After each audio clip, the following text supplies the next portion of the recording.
И по-стара хора, аз съм Slender Gaming, днес исках само да ви кажа една програмка, която можете да хаквате Wi-Fi. Поне Wi-Fi, който е регистриран в мрежата. Примерно аз сега не мога да разбера паролата на моя Wi-Fi, защото той не е регистриран. Хубаво съм си сложил Wi-Fi, ама той не е регистриран в мрежата и програмката няма да го намери. Тази програмка, ето, има две програмки, които могат да ви го правят. Ето, вижте едната. Тя е тази. Тя е за Android, Tails от Google Play. Не знам дали има в App Store. Добре, сега примерно тук имате търсачка. И добре. Ето и другите снимки да видим. Ето тук ви изписва какво е.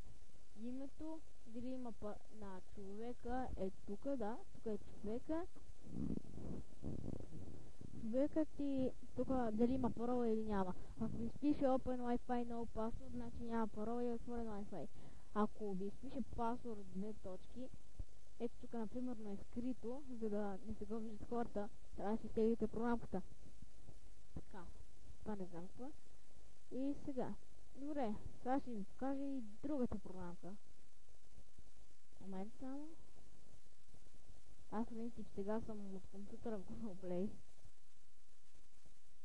Ето вижте. Това е другата. Аз и не я имам.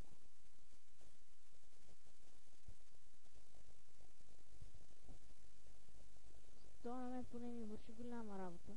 Ето, Сан Франциско, това е в Америка. Аз ще инсталирам някой път тази програмка и ще ви покажа как се работи. Всъщност то не се работи с нея. В принцип, ето тук имате търсачка. Да, тук имате търсачка. Примерно да пишете нещо. Така, пишете нещо. След това трябва да ви излезе. Ако не е регистриран Wi-Fi в самата мрежа и там програмките, ако не го намира, значи не знам вие дали ще ме разберете правилно, ама ако не е регистрирано, значи ако не го използват кой знае колко много хора, значи няма да го откриете. Но поне при мен, ако имате на заведение, хотел или нещо и напишете примерно там на заведението, хотела или там на каквото сте, отдолу ще ви изпише Wi-Fi. Добре, аз сега ще го инсталирам една от програмките и като я инсталирам ще се върна. Добре, нещо не ми се получава, защото аз съм на компютър и заради това. Добре, заради така.